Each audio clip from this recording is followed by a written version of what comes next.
hard training and actual battle experience in Spain and Poland had made the German army look invincible. But what about the British and French? First, let's take up the British. They started from scratch, but both at home and abroad, an army was growing. For not only Britain had declared war, Canada, Australia, New Zealand, South Africa, the whole British Commonwealth of Nations was also determined on victory over Hitlerism and all it stands for. And Britain had one weapon that was ready, the Royal Navy. Shortly after war was declared, it had swept German shipping from the high seas.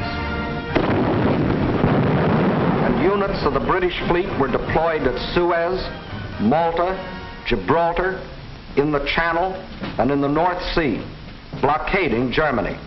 World conquest was impossible without running smack up against the rock called Britain.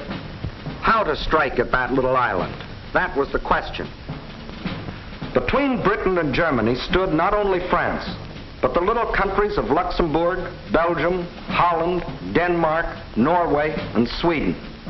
The people of these small neutral countries were peaceful, hard-working, and free. They knew they were in the middle and feared violation of their neutrality. Hitler knew this. He also knew that if they united with the Allies, they would form a solid democratic wall against Nazi aggression, and their conquest would be far more difficult. So before striking with his armies, he used another weapon, the propaganda barrage, to confuse, to make them lose faith, to divide and conquer. To lull the fears of the little neutrals, propaganda minister Goebbels told them Germany didn't want a war at all. It was Britain and France that caused all the trouble. Then it was Hitler's turn. In a speech on October 6, 1939, he made them all kinds of specific promises. To the Danes, he said, "We have concluded a non-aggression pact with Denmark." To the Norwegians, he said, "Germany never had any conflict with the northern states and has none today." To the Dutch, he said, "The new Reich has endeavored to continue the traditional friendship with Holland." And to the Belgians, he announced, "The Reich has put forth no claim which might in any way be regarded as a threat to Belgium." And while Hitler was making these promises, his generals were cold-bloodedly picking out the first victim, Norway. And why did they pick Norway? Its many steep inlets or fjords would make excellent U-boat bases, from which raiders could prey on British supply lines. Also, it would give the Nazis vital air bases. This is Scapa Flow, British naval base, and this the blockade fleet. At this time, the German-based bombers couldn't reach them. Possession of bases on Norway's western shore would bring these vital British defenses under easy bomber attack. But he couldn't take Norway without also taking tiny Denmark, the springboard for his attack. So at dawn on April 9, 1940,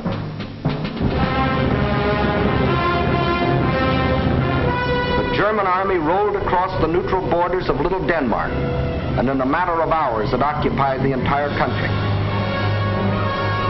By nightfall, Denmark is erased as a nation, and the Danes go into slavery. Although only 6 months before, Hitler had announced, "We have concluded a non-aggression pact with Denmark. The Danes will not forget." Meanwhile, in Norway, peaceful-looking German merchant ships like these had sneaked inside Norway's neutral waterway and tied up at all principal ports. That is, they looked like merchant ships. But if the Norwegians had had X-ray eyes, this is what they would have seen. The Trojan horse of ancient Greece brought up to date with new and deadlier weapons. At the precise moment that the Nazis overran Denmark, these quiet-looking ships sprang to life.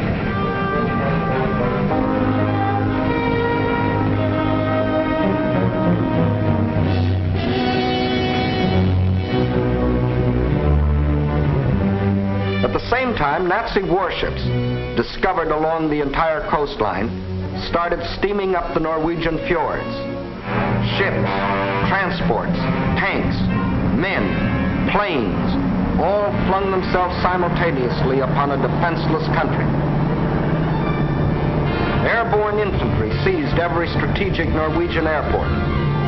The whole job was made easier by treacherous fifth columnists, led by Major Quisling, who seized power and issued orders to suppress resistance.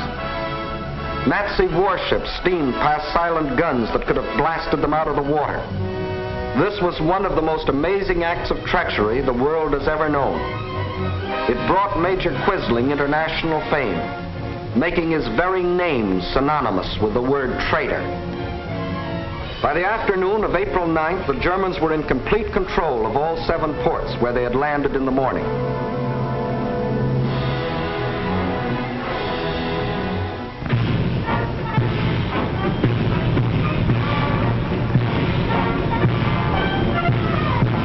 For the first time in more than 200 years, the people of Norway saw an invading army parading through their cities.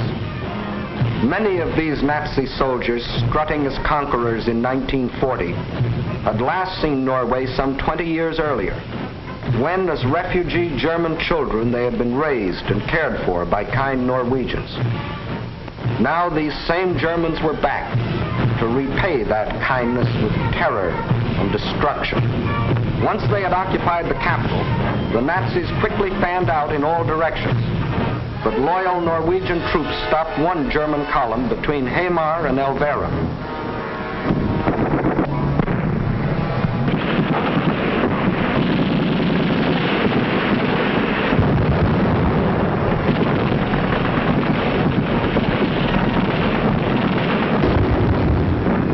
So the Germans brought up their bombers.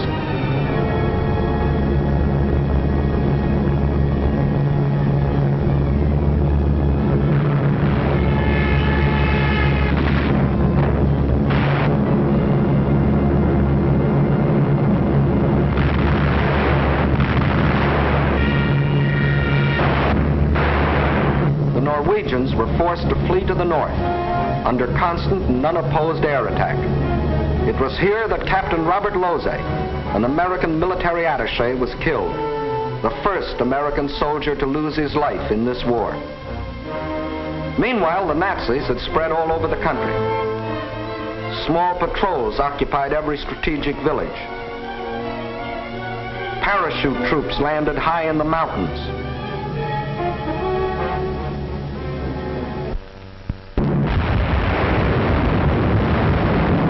Unopposed bombing raids sent defenseless civilians fleeing in stark terror.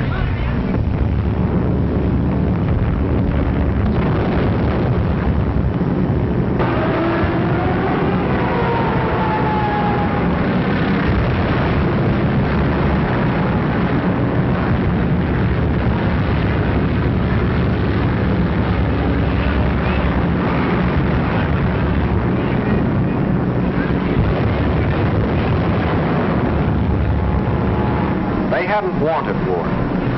They had done everything to avoid it. Hoping they could escape the Nazi scourge, they had compromised and tragically failed to unite with the other democracies. And now they faced the scourge defenseless and alone. For before the Allies could come to their aid, the Germans were in control of all principal ports. Regardless of this, British, French, and Polish contingents plunged in and made several landings along the Norwegian coast. They landed forces north and south of Trondheim and attempted an encircling movement on the city under constant, heavy, and almost entirely unopposed air attack.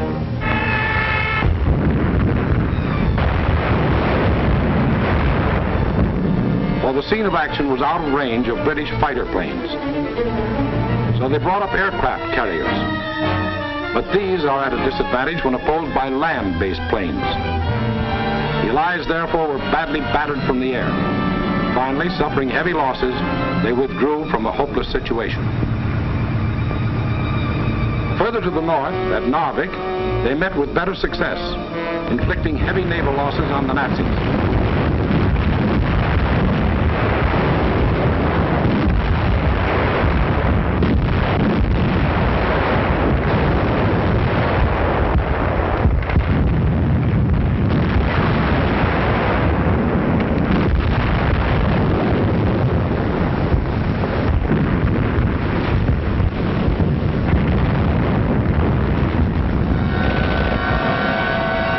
landings and held the town for nearly 2 months.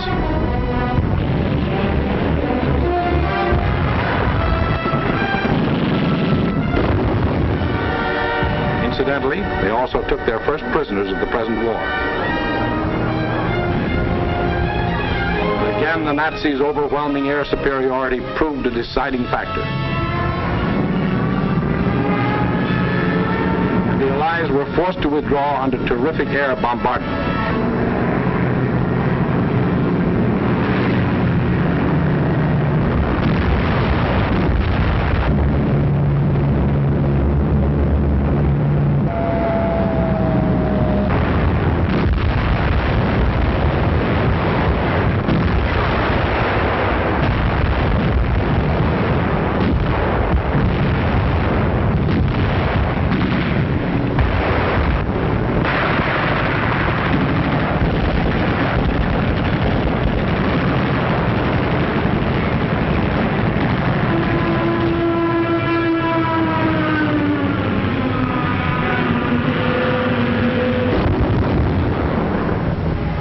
Loyal Norwegians were left with their Quislings, their ruins, their dead. Even though 6 months before Hitler had said, Germany never had any conflict with the northern states and has none today. The Norwegians will not forget. And Hitler had another victory. He had hijacked 2 more countries. The world wondered and sometimes marveled at this man's efficiency. Gangster Dillinger was efficient too.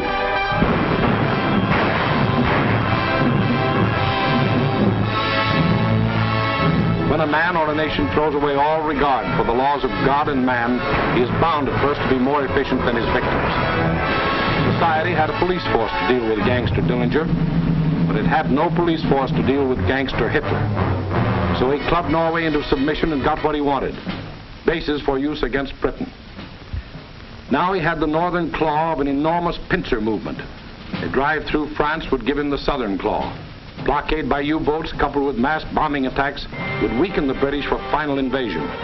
Then, with Britain gone, Germany could reach out in all directions for world conquest.